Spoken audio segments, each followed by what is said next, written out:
Hello बच्चों। तो आज हम आपको सिखाने जा रहे हैं lowering in vapour pressure and relative lowering in vapour pressure के बारे में। तो जल्दी से हम ये बात सीखते हैं बिना समय व्यर्थ किए। तो सबसे पहले क्या है, लोअरिंग इन वेपर प्रेशर किसे कहते हैं, चलिए देखते हैं। तो हमारे पास ये एक कंटेनर हो गया और ये हमने जो है बना दिया लिक्विड। मान लीजिए आपका सॉल्वेंट है या वाटर है, ठीक है, और इसका अपना एक फिक्स टेम्परेचर, कांस्टेंट टेम्परेचर पर जो वेपर बनता है, अपना कुछ वेपर प्रेशर होगा। तो यहाँ पर ये इसका अपना वेपर प्रेशर है, ठीक है। मान लेते हैं कि 1 2 3 4 5 6 7 वेपर बन रहा है, ठीक है। और हमने इसमें आपका मिला दिया NVS, मिला दिया NVS बोले तो नॉन वोलेटाइल सॉल्यूट, याद रहेगा। तो हम इसमें आपका क्या मिला दिए, नॉन वोलेटाइल सॉल्यूट बोले तो जिसका वेपर नहीं बन सकता है। तो जैसे ही हम यहाँ पर इसमें NVS मिलाते हैं तो होता क्या है कि यहाँ पर वेपर प्रेशर जो NVS है इसके सरफेस को ब्लॉक कर देता है, और सरफेस को जब ब्लॉक कर देता है तो वेपर जो है पहले से कम बनता है। यानी यहाँ पर जो वेपर अच्छे खासे बन रहे थे, वेपर प्रेशर में क्या हो गई, कमी हो गई। इसी को कहते हैं लोअरिंग इन वेपर प्रेशर कहते हैं। यानी आप कह सकते हैं कि अगर आपका प्योर सॉल्वेंट है तो प्योर सॉल्वेंट का वेपर प्रेशर ऑलवेज ज़्यादा होता है एज कंपेयर टू सोल्यूशन, चाहे वो सोल्यूशन डाइल्यूट हो चाहे वो कॉन्सेंट्रेट हो। यानी आप एक वर्ड में कह सकते हैं vapour pressure of solvent, pure solvent लिख देते हैं, pure solvent always greater than vapour pressure of solution. ये बात याद रखिएगा हमेशा के लिए, ठीक है। यानी किसी सॉल्वेंट का वेपर प्रेशर हमेशा ज्यादा होता है एज कंपेयर टू किसके, सॉल्यूशन की। क्यों ऐसा हुआ, क्योंकि जैसे ही आपने नॉन वोलेटाइल सॉल्यूट को मिलाया, नॉन वोलेटाइल सॉल्यूट ने सरफेस को ब्लॉक किया और वो वेपर प्रेशर, जो वेपर है उसको बाहर निकलने से रोक दिया, जिससे वेपर कम बना तो वेपर प्रेशर भी कम हो गया। क्लियर है। मान लेते हैं कि यहाँ पे हमने जो है प्योर सॉल्वेंट के वेपर प्रेशर को हमने P0 से रिप्रेजेंट कर दिया, और ये जो आपका सॉल्यूट जो है मिला दिया गया सॉल्वेंट में, ये तो आपका सॉल्यूशन बन गया। तो इसके वेपर प्रेशर को हमने PS बोल दिया। तो अगर आप ध्यान से देखें तो आपका लोअरिंग कितनी की हो रही है, तो lowering in vapour pressure, lowering in vapour pressure आपका क्या हो जाएगा, P0 माइनस PS, ये आपका लोअरिंग इन वेपर प्रेशर हो जाएगा। या सिंपली आप ऐसे भी डिफाइन कर सकते हैं कि P0 माइनस PS के डिफरेंस को आप क्या कह सकते हैं, लोअरिंग इन वेपर प्रेशर, ठीक। तो ये आपका क्या हो गया, लोअरिंग इन वेपर प्रेशर के बारे में आपने जाना।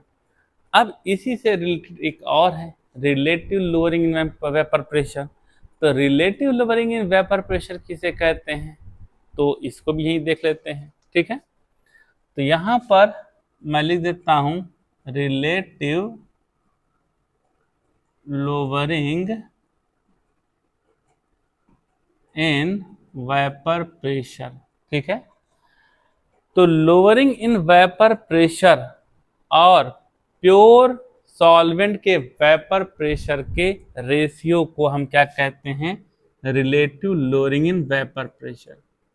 यानी ये आपका लोअरिंग इन वेपर प्रेशर हो गया, और अपॉन ये क्या हो जाएगा, प्योर सॉल्वेंट के वेपर प्रेशर का जो रेशियो होता है, इससे हम क्या कहते हैं, relative lowering in vapour pressure.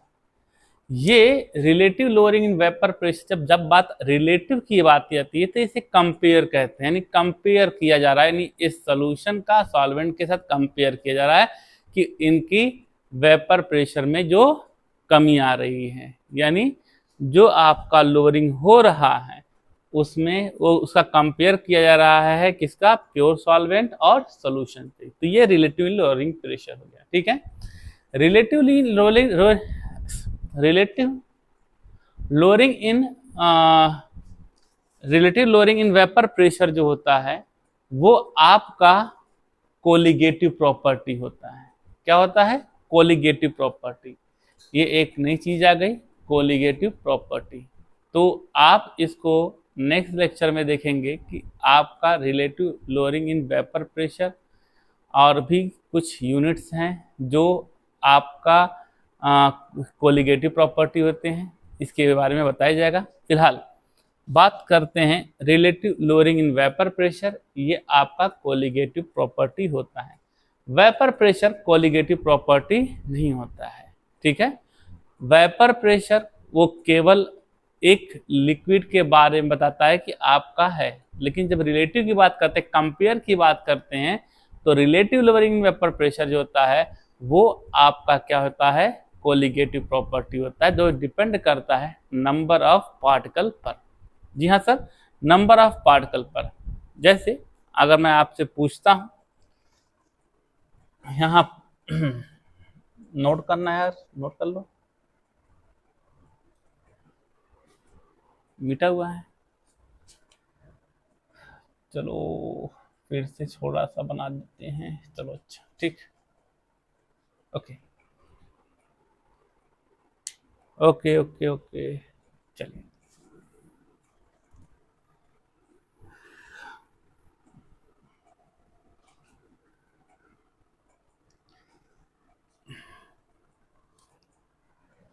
चलिए, तो आपसे मैं यहाँ पर एक बात करता हूँ कि मेरे पास एक कंटेनर ये हो गया, एक कंटेनर ये हो गया, और एक कंटेनर ये हो गया। हमने यहाँ पर बना लिया सॉल्वेंट। ठीक है।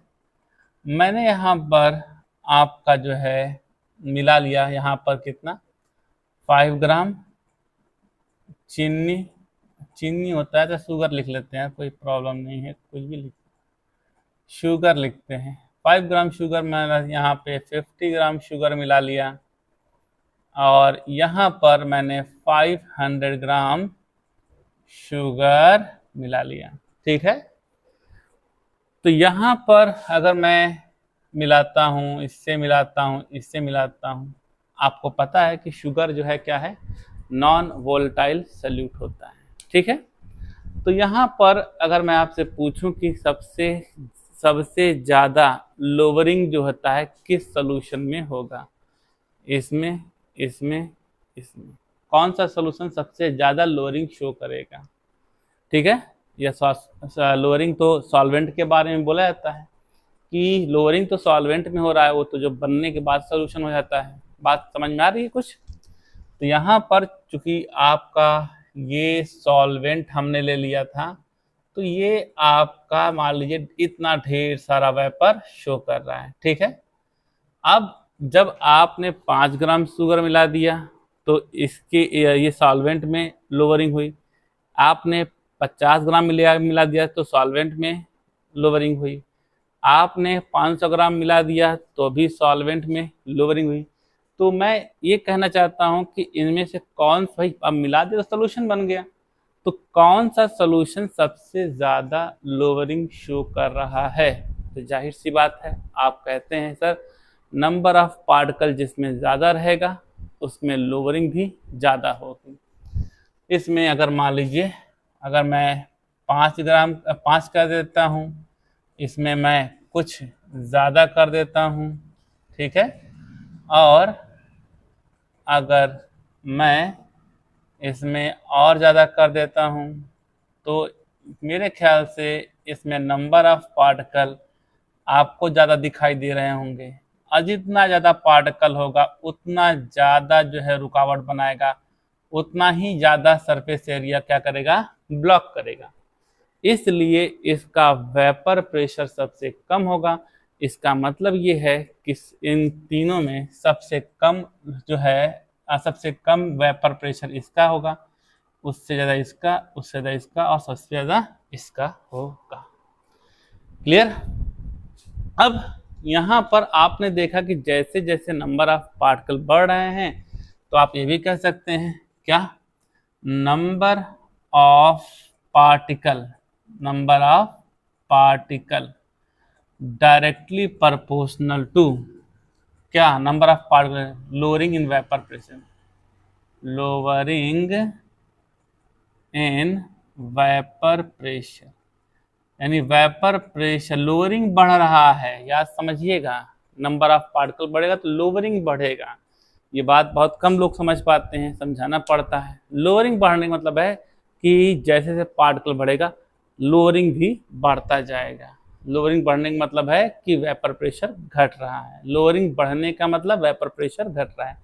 लोअरिंग बढ़ने का मतलब वेपर प्रेशर घट रहा है। भाई सिंपल सी बात है। जैसे आप ये कहते हैं ना कि अगर आप किसी पहाड़ के चोटी पे खड़े हों और आप नीचे देख रहे हैं खाई की तरफ, तो आप ये कहते हैं अरे भाई खाई बढ़ रही है। तो खाई बढ़ने का मतलब ये नहीं कि ऊपर जा रहा है, खाई और बढ़ने मतलब और ढलान जो हो रहा है और ज़्यादा जो है खाई है उसमें। बात क्लियर हो रही है? तो यहाँ पर सिंपल सी बात है कि लोअरिंग बढ़ने का मतलब वेपर प्रेशर और कम हो रहा है। लोअरिंग बढ़ने का मतलब वेपर प्रेशर और कम हो रहा है। तो ये आपका जो है number of particle directly proportional to lowering in vapour pressure. Particle बढ़ता जाएगा, जिसमें पार्टिकल ज़्यादा होंगे उसमें लोअरिंग इन वेपर प्रेशर भी ज़्यादा होगा, दैट मीन्स वेपर प्रेशर कम होगा। ठीक है। यहाँ पर एक और चीज़ें आपको मैं बता दूं कि अगर मैं लोअरिंग के बारे में छोटा सा एक और भी चीज़ है। आप जानते हैं कि आपके पास जो सल्यूट होते हैं वो आपके वोल्टाइल नॉन वोल्टाइल तो होते हैं, ठीक है। नॉन वोल्टाइल में भी आपके अगर मैं कहूँ तो एक आपके इलेक्ट्रोलाइट हो जाते हैं और एक होते हैं नॉन इलेक्ट्रोलाइट, ठीक है। यानी आपके सल्यूट पार्टिकल जो होते हैं सल्यूट, ठीक है, सल्यूट, ये आपके दो तरीके के हुए। एक होगा आपका इलेक्ट्रोलाइट और एक होता है नॉन इलेक्ट्रोलाइट। तो इलेक्ट्रोलाइट किसे कहते हैं, जो आपके पानी में जाने के बाद पॉजिटिव और नेगेटिव आयनों में ब्रेक हो जाते हैं। यानी ये अपने आयन में ये आयन्स देते हैं जिसमें करंट का फ्लो होने लगता है, ठीक है।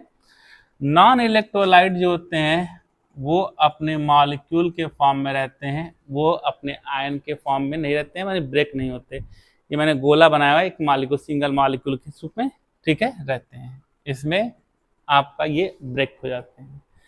इसके एग्जाम्पल को देखेंगे तो आपका NaCl हो जाएगा। इसके एग्जाम्पल को देखेंगे तो आप ग्लूकोज ले सकते हैं, ठीक। इसको अगर आप पानी में डालते हैं तो Na पॉजिटिव और Cl नेगेटिव ब्रेक होता है, लेकिन ये जैसा है उसी तरीके से रह जाता, ये ब्रेक नहीं होता है। दैट मीन्स ये आपका कोई जो है इसका डिसोसिएशन या आयोनाइजेशन नहीं होता है, ठीक है। तो कहने का मतलब है कि ये आपके नॉन इलेक्ट्रोलाइट हैं और ये क्या है, इलेक्ट्रोलाइट हैं। तो यहाँ पर कुछ बातें और भी आती हैं, और वो ये है कि सपोज करिए कि मैंने यहाँ पर आपका एक कंटेनर ले लिया और यहाँ पर भी मैंने एक कंटेनर ले लिया और दोनों में मैंने क्या कर दिया,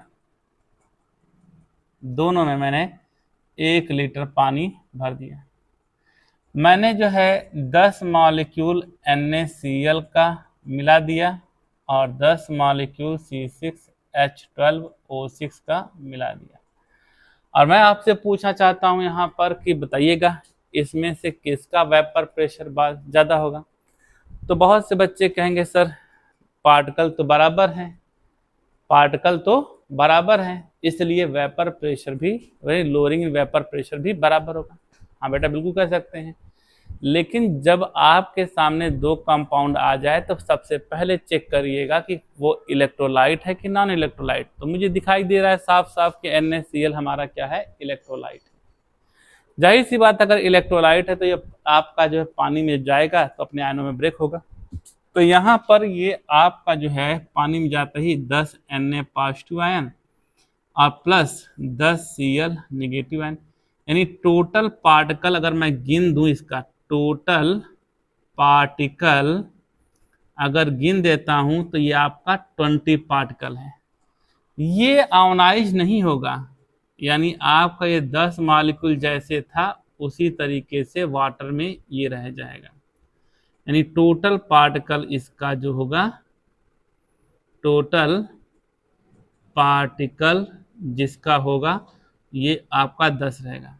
तो मेरे ख्याल से अब आप समझ में आ गया होगा कि इसमें नंबर ऑफ पार्टिकल ज़्यादा होते हैं और जिसमें नंबर ऑफ पार्टिकल ज़्यादा होते हैं उसका वेपर प्रेशर कम होता है। तो इसका वेपर प्रेशर कम होगा और इसका वेपर प्रेशर ज़्यादा होगा। बात समझ में आई? तो उम्मीद करता हूँ आप लोगों को ये बात समझ में आ गई होगी। अगर सेम कॉन्सेंट्रेशन पर अगर कोई कभी पूछता है तो याद रखिएगा इलेक्ट्रोलाइट का जो इलेक्ट्रोलाइटिक सोल्यूशन का वेपर प्रेशर ऑलवेज जो होता है वो कम होता है as compare to non electrolytic solution.